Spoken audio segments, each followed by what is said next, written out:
Kushal, hi, welcome to Poddster Pop-Up Studio. What a day. So what brings you to STEP this year?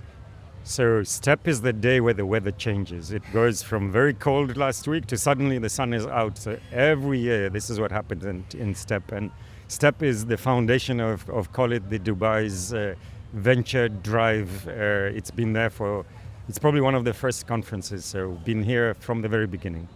That is such a great observation that the days when the STEP is happening usually get so hot for the first time over the entire winter. I agree with you. But we're kind of in a shadow, hopefully. So you've been coming to STEP quite often, and I know you're also a speaker at many events in Dubai. What makes STEP different for you?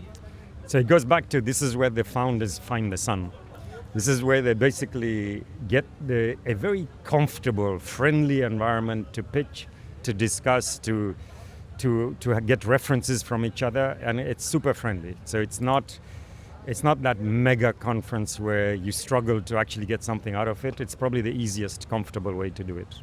What do you usually, what is your best outcome of a conference like that? Are you looking for the right connections?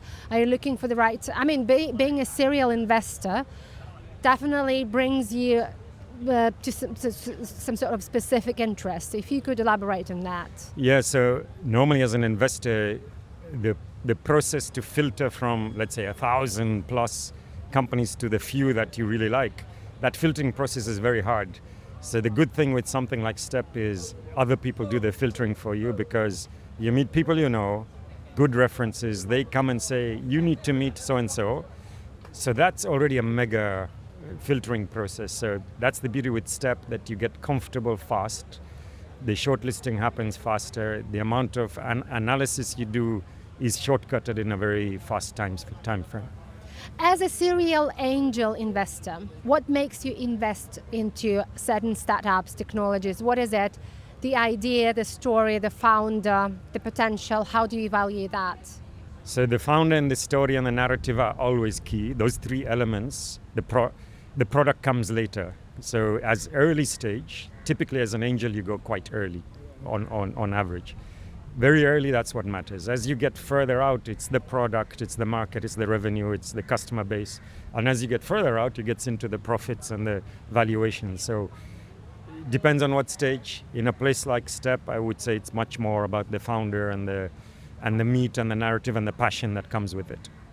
But if you sort of pick your battles, what is it? A narrative, a founder, or the idea of the potential startup that makes you take your decision faster? It's not the idea, because most ideas, you pivot them a little and they change quite significantly. So it's usually not the idea. It's usually the style, the leadership qualities of the founder to drive that idea, to drive people behind that idea, to attract customers to it, and then to execute it.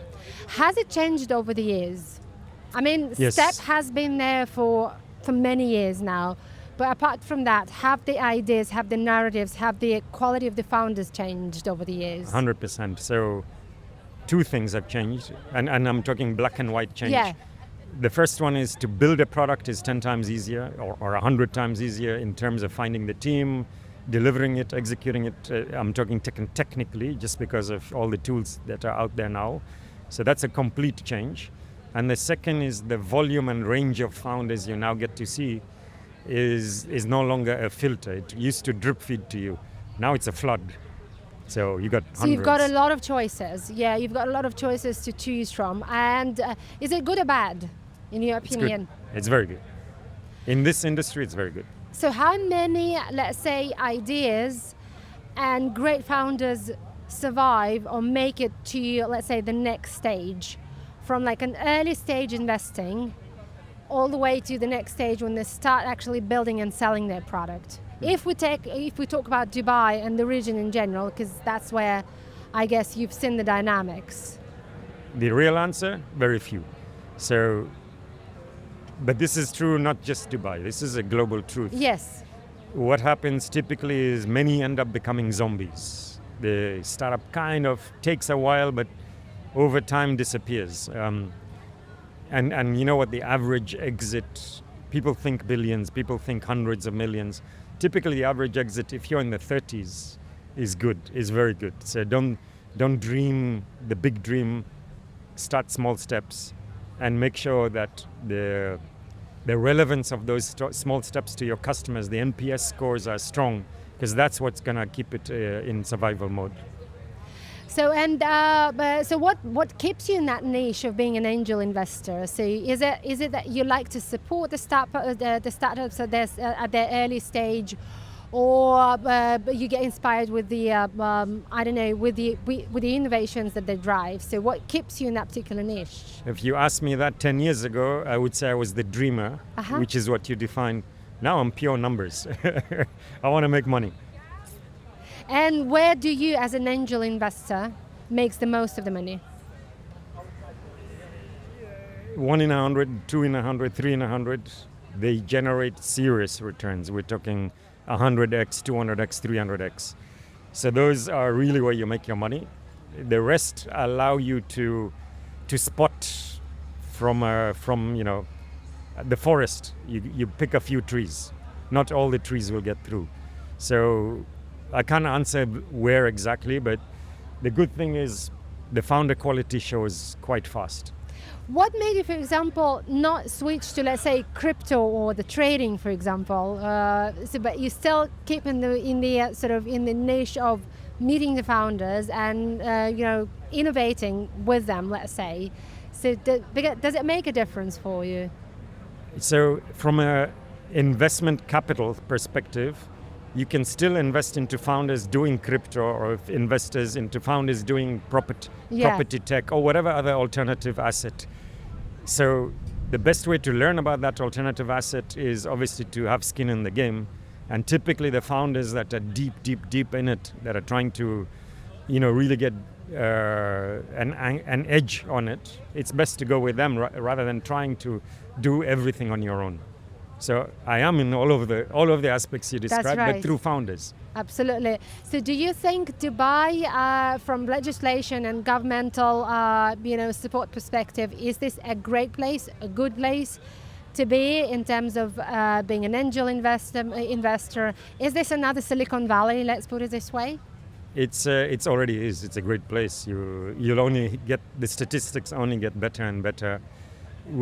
On the ease of doing things, on the attractiveness of people that come here, so I can't question any issues.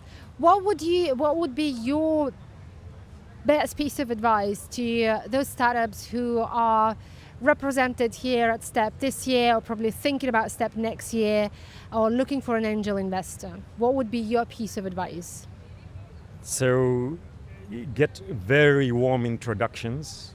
That's probably the most important thing. The warmth and the level of introduction you can do here will take it 10 steps further than trying to do the cold introductions that you do through social media, LinkedIn, marketing channels, etc. How to get introduced then? So you'll always know 4-5 people. You kind of, and everybody here is supporting each other. So if anybody came up to me here today that I know and said, I want to connect with XYZ, probably there's elements of those people are here, and I'm happy to do the connection, and most people will be doing what I'm doing. So are there any specific niches in terms of the products that they need to target that are, let's say, oversaturated or undersaturated? Do they need to look into that, or is it important at all? No, be good at what you do. There are plenty of fragmented, which might sound like oversaturated, but if you're better than the rest, or you can acquire the rest, great. And there's also a few niches which are, let's say, rare, but they're rare for a reason. So I'm not worried. If you're good at what you do and you have the passion for what you do, don't worry about it.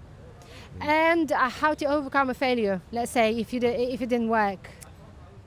Everything is, so even in a successful, let's take the unicorns that are already here. They've had multiple failures along the way. It could have been a product that failed. It could have been a hire that failed. It could have been a marriage that failed. It can be any kind of failure. Every one of them have had multiple failures. So you got to fall down, get up, rub it off, move on. Where did you learn that? falling down many times. Okay, got it. Thank you so much, and thanks for stopping by. It's been really insightful. Yeah. Thank you. Thank you. Take care.